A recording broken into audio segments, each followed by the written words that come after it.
Hello everyone, good evening. આનાથી પહેલાંના વિડીયોઝમાં આપણે જોયું હતું કે આપણે ઇનવર્ડ અને આઉટવર્ડની પ્રોસેસ કેવી રીતે કરીએ છીએ સ્ટોર મોડ્યુલની અંદર. આજના વિડીયોમાં આપણે જોઈશું કે ઇન્વેન્ટરી મેનેજમેન્ટ માટે ઇન્ટર ટ્રાન્સફરની પ્રોસેસ આપણે કેવી રીતે કરી શકીએ છીએ. સ્ટોર મોડ્યુલની અંદર આપણે આની પહેલાં જ્યારે ઇનવર્ડ એન્ડ આઉટવર્ડનું જે પણ પ્રોસેસ હોય છે એ આની પહેલાં જોઈ હતી. એ જ રીતે આપણે આજની આ વિડીયોમાં ઇન્ટર ટ્રાન્સફરની પ્રોસેસ જોઈશું. જેમ કે તમે હમણાં અહીંયા શો થાય છે કે સ્ટોર લિસ્ટ. આ સ્ટોર લિસ્ટ પર આપણે ક્લિક કર્યું તો અહીંયા આપણા જેટલા પણ સ્ટોર્સ ઓલરેડી ક્રિએટ થયેલા છે અને જેટલા પણ સ્ટોર્સ મને અસાઇન છે એ અહીંયા મને ઇઝીલી જોવા મળી રહ્યા છે. અને અહીંયા જે પણ સ્ટોર છે એ આપણે અહીંયા જ્યારે સ્ટોર સેટિંગની અંદરથી આપણે જે પણ રાઇટ્સ આપીશું એ એકોર્ડિંગ અહીંયા આપણને સ્ટોર લિસ્ટની અંદર શો થશે. અહીંયા જે માસ્ટર ઓપ્શન્સ છે એની માસ્ટર ઓપ્શન્સમાંથી આપણે જે આજે એ રીતે જોઈશું કે ઓપનિંગ કેવી રીતે એડ કરીએ છીએ. પહેલાં તો ઓપનિંગ એડ કરીને પછી એ ઓપનિંગ આપણને જે પણ સ્ટોરની અંદર એ જે આઇટમ છે આપણે એ કેટલી ઇન્વર્ડ કરી છે, એટલે કે ઓપનિંગથી આપણે કેટલી એડ કરી છે એ સ્ટોકની અંદર કેવી રીતે જોઈ શકીએ છીએ એ પણ આજના વિડીયોમાં આપણે જોઈશું. જેમ કે તમે જોઈ શકો છો કે આ માસ્ટર ઓપ્શન્સ છે એની અંદર અહીંયા ઓપનિંગનો આ જે ઓપ્શન છે એ શો થાય છે. ઓપનિંગ પર ક્લિક કરવાથી અહીંયા આપણને આની પહેલાંની જેટલી પણ ઓપનિંગ લિસ્ટ છે તે અહીંયા શો થઈ રહી છે. અને હવે જે આજે આપણે એક નવું ઓપનિંગ એડ કરવું છે અહીંયા એડ ન્યૂનું ઓપ્શન આપેલું છે, એની પરથી આપણે એડ કરીશું. તો તમે જોઈ શકો છો કે આ એડ ઓપનિંગનું પેજ ઓપન થઈ ગયું છે. અહીંયા જે બે ઓપ્શન છે ઓલ અને સિલેક્શન, અહીંયા ઓલ પર ક્લિક કરીશું એટલે કે ઓલ સ્ટોર્સ માટે આ એપ્લાય થઈ જશે. અને અહીંયા સિલેક્શન્સ છે કે કયા સ્ટોર માટે આપણે આ ઇનવર્ડ યાની કે આઇટમ આપણે એડ કરી રહ્યા છે. તો સિલેક્શન પર ક્લિક કરીને આજની ડેટમાં આપણે આ જે ડેટ પૂછે છે અફેક્ટેડ ડેટ, યાની કે આ ડેટથી એ નવું ઓપનિંગ એની અંદર એડ થશે. તો આપણે જે ડેટથી નવું જે આપણે આઇટમ છે એ એડ કરવી હોય જે પણ સ્ટોરની અંદર એ એકોર્ડિંગ અહીંયા ડેટ સિલેક્ટ કરવાની છે. જેમ કે મેં આજની ડેટ સિલેક્ટ કરી છે અહીંયા. અને અહીંયા સ્ટોર આપેલું છે, સ્ટોર યાની કયા સ્ટોરમાં આપણે આ ઓપનિંગ એડ કરવું છે. તો જે અહીંયા તમને સ્ટોર જેટલા પણ અહીંયા છે એ સ્ટોર તમને શો થઈ રહ્યા છે. હમણાં હું આમાંથી ઇન્વેન્ટરી સ્ટોર કરીને એક સ્ટોર છે એની અંદર આ જે ઓપનિંગ છે એ એડ કરું છું. એની પછી અહીંયા આઇટમ છે કે કઈ આઇટમને આપણે એડ કરવી છે, કયા આઇટમનું ઓપનિંગ આપણે એડ કરવું છે. તો અહીંયા આપણે કોઈ પણ એક આઇટમ સિલેક્ટ કરી લઈએ. મેં અહીંયા એક આઇટમ સિલેક્ટ કરી લીધી છે અને હવે આનું એપ્લાય સિલેક્શન કરીશ એટલે અહીંયા મને નીચે જે આઇટમનું આખું જે ડ્રોપડાઉન છે અહીંયા શો થશે કે અહીંયા આઇટમ કોડ આપેલું છે એનું, અહીંયા આઇટમ નેમ અને અહીંયા યુનિટ અને અહીંયા એનું ઇન્વેન્ટરી સ્ટોર.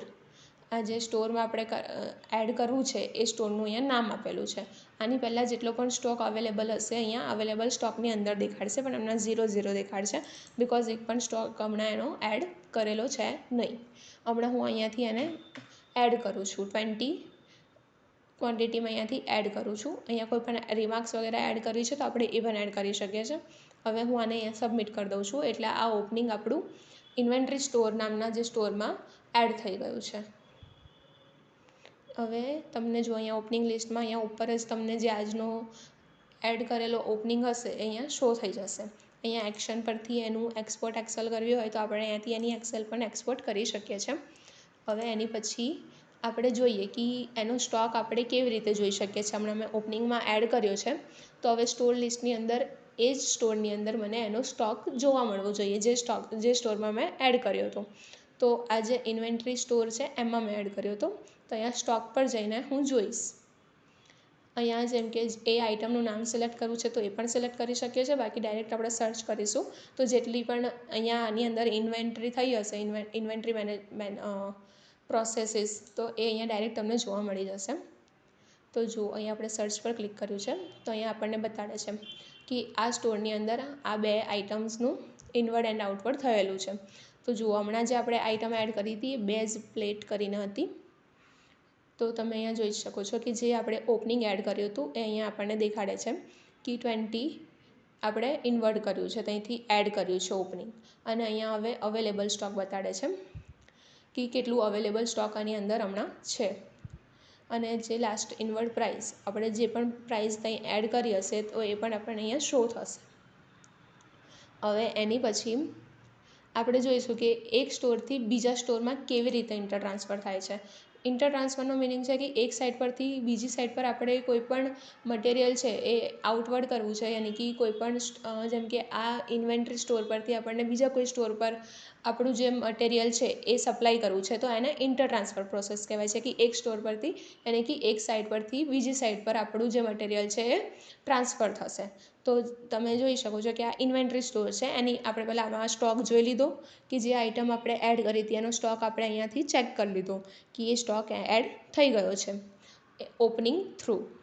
હવે અહીંયા જે છે આઉટવર્ડ, અહીંયા આઉટવર્ડથી અહીંયા આપણે એડ કરીશું. તો અહીંયા આઉટવર્ડ લિસ્ટ છે, અહીંયા હમણાં એક પણ આઉટવર્ડ અહીંયા શો થઈ રહ્યા છે. જુઓ જેમાં આ એક આઉટવર્ડ આપણે પહેલાં આની અંદર થયેલો છે, તો અહીંયા આપણને લિસ્ટિંગ પર શો થાય છે. એની પછી હવે આપણે જે નવું આઉટવર્ડ એડ કરવું છે, તો અહીંયાથી આપણે એને એડ કરીશું. હવે અહીંયા ચલાન ટાઈપ પૂછે છે કે રિટર્નેબલ છે કે નોર્મલ છે, તો આપણે નોર્મલ રાખીએ છીએ હમણાં. અહીંયા વિથઆઉટ પ્રાઇઝનું પૂછે છે, વિથ પ્રાઇઝ કરવું છે કે વિથઆઉટ પ્રાઇઝ. તો મોસ્ટ ઓફલી ચલાન્સ આપણે યાની કે આઉટવર્ડ વિથઆઉટ પ્રાઇઝ જ હોય છે, તો મેં હમણાં વિથઆઉટ પ્રાઇઝ સિલેક્ટ કર્યું છે. અહીંયા પાર્ટી ટાઈપ છે, તો એની અંદર આપણને ઇન્ટર ટ્રાન્સફરનો ઓપ્શન મળી જશે. ઇન્ટર ટ્રાન્સફર આપણે ક્લિક કરીશું. અહીંયા ટ્રાન્સફર સ્ટોરનું નામ પૂછે છે કે આપણે કયા સ્ટોરમાં એને ટ્રાન્સફર કરવું છે, તો આપણે અહીંયાથી કરીશું એને મેઇન સ્ટોર પર ટ્રાન્સફર.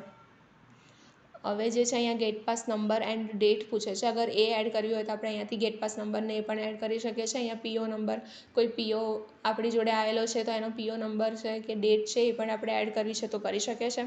અહીંયા કોઈ પ્રોજેક્ટ યાની કે કોઈ સાઇટ રિગાર્ડિંગ આપણે મટીરિયલ સપ્લાય કરી રહ્યા છે, તો એની પણ અહીંયાથી આપણે પ્રોજેક્ટ સિલેક્ટ કરી શકીએ છીએ. અહીંયા ટ્રાન્સપોર્ટર ડિટેલ્સ જે હોય છે એ પણ આપણે એડ કરી શકીએ છીએ.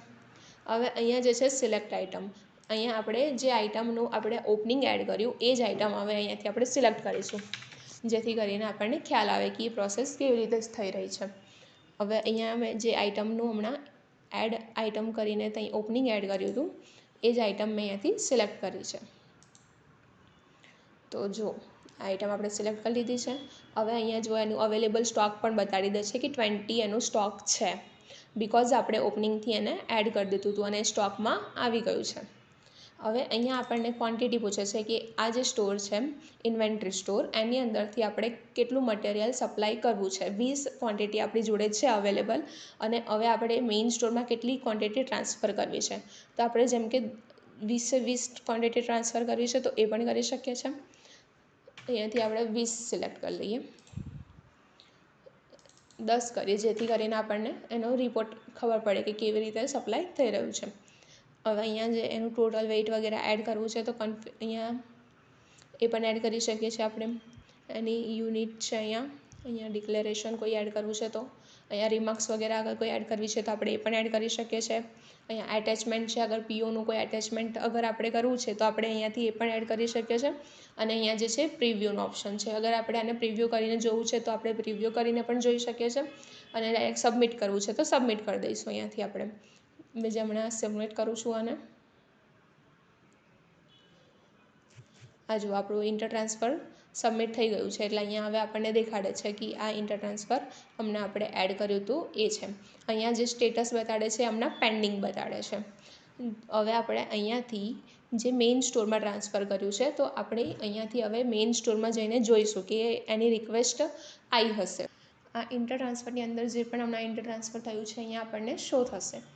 તો આવી રહ્યું આપણું ઇન્ટર ટ્રાન્સફર. અહીંયા એના રાઇટ ક્લિક પર આપણને એપ્રૂવ એન્ડ પાર્શિયલ એપ્રૂવનો ઓપ્શન આપેલો છે. અગર આપણી જોડે ઇન્ટર ટ્રાન્સફરની અંદર જે ક્વોન્ટિટી બતાડેલી છે એનાથી ઓછી ક્વોન્ટિટી આવી છે તો આપણે પાર્શિયલ એપ્રૂવ કરીશું, યાની કે 20ના બદલે 10 જ ક્વોન્ટિટી આવી છે તો આપણે અહીંયાથી 10 ક્વોન્ટિટી એડ કરી દઈશું, અને બીજી જે 10 છે એ પેન્ડિંગમાં રહેશે. અને જો ટોટલ જેટલી પણ ક્વોન્ટિટી આવવાની હતી એ ટોટલ ક્વોન્ટિટી આવી ગઈ છે તો આપણે ડાયરેક્ટ એને એપ્રૂવ કરી દઈશું. હવે એપ્રૂવ પર જ્યારે આપણે ક્લિક કરીશું ત્યારે અહીંયા આપણને એનું પોપઅપ જોવા મળશે કે તમે જે શ્યોર છો ને કે તમે આ ઇન્ટર ટ્રાન્સફર કરવા માટે શ્યોર છો, તો આપણે એને એપ્રૂવ કરી શકીએ છીએ. તો ક્લોઝ કરશું, તો અહીંયા આપણે એપ્રૂવ કરીએ છીએ. તો હવે આ અહીંયાથી જે ઇન્ટર ટ્રાન્સફરની રિક્વેસ્ટ હતી એ જતી રહી છે. હવે આ ઇનવર્ડ લિસ્ટના જે પેજ છે એની પર આપણને એનું જે ઇનવર્ડ હમણાં પ્રોસેસ થઈ ઇન્ટર ટ્રાન્સફર દ્વારા એ અહીંયા આપણને શો થાય છે. જુઓ ઇન્વેન્ટરી સ્ટોર દ્વારા ઇન્ટર ટ્રાન્સફર થયું છે. અહીંયા એનું ઇન્વર્ટ ટાઈપ છે, એનો ઇન્વોઇસ નંબર છે ચલાનનો, અહીંયા જે છે એનું ટોટલ ક્વોન્ટિટી કેટલી આવી છે એ, અહીંયા એનું ક્યુસી આઇટમ યાની કે જે પણ હોય એ, અહીંયા જીએસટી અમાઉન્ટ છે એની, અહીંયા નેટ એમાઉન્ટ છે પણ આપણે ત્યાં એમાઉન્ટ એડ કરી નથી એટલે અહીંયા આપણને એમાઉન્ટ શો થતી નથી. અહીંયા હવે આપણે સ્ટોર લિસ્ટમાં જઈને પાછું હવે આપણે આનો સ્ટોક ચેક કરીશું. અહીંયા ઇન્વેન્ટરી સ્ટોરમાં પહેલાં કે જે પહેલાં 20 જે હતો આનો સ્ટોક હવે આપણને અહીંયા કેટલો બતાડે છે.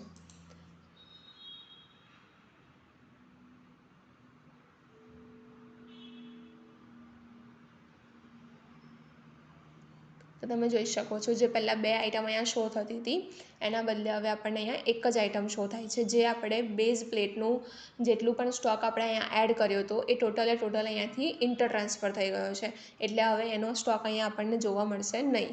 અને એ જે સ્ટોક છે હવે શેમાં જશે? મેઇન સ્ટોરમાં. મેઇન સ્ટોરમાં આપણને ઇન્વર્ટ થઈ ગયું છે એટલે અહીંયા સ્ટોકની અંદર એ સ્ટોક આપણને બતાડવો જોઈએ. અહીંયા આપણે એને બેઝ પ્લેટ કરીને હતું તો આપણે અહીંયા સર્ચ કરીશું બેઝ પ્લેટ. ઓકે, હવે જો અહીંયા બેઝ પ્લેટ આપણે સર્ચ કર્યું એટલે અહીંયા આપણને બતાડી દેશે કે આપણી હમણાં ઇન્વર્ટ થઈને આપણી પાસે આટલી ક્વોન્ટિટી આવી છે. મેઇન સ્ટોરમાં હવે અવેલેબલ સ્ટોક કેટલો છે? 20 છે એવું બતાડે છે અહીંયા. હવે આપણે એને ક્લિયર કરી દઈએ છીએ. અગર આપણને ફિલ્ટર વાઇઝ બી અહીંયાથી જોવો છે સ્ટોક તો આપણે એ પણ જોઈ શકીએ છીએ. અહીંયા જે સ્ટોર છે મેઇન સ્ટોર અહીંયાથી આપણે સ્ટોર સિલેક્શન છે, અહીંયા મેઇન સ્ટોર છે એટલે અહીંયા મેઇન સ્ટોર અહીંયા આવ્યું કારણ કે આ મેઇન સ્ટોરની અંદર આપણે ફિલ્ટરનું ઓપ્શન ઓપન રાખ્યું છે એટલે. અહીંયા આઇટમ ટાઈપ છે, આઇટમમાં આપણે ઓલ રાખીએ, ગ્રુપ ઓફ આઇટમ છે. અગર એ રીતે આપણને સર્ચ કરવું છે તો આપણે એવી રીતે પણ જોઈ શકીએ છીએ. અહીંયાથી અગર આપણને એક્સપોર્ટ કરવું છે તો આપણે અહીંયાથી એક્સપોર્ટ બી કરી શકીએ છીએ.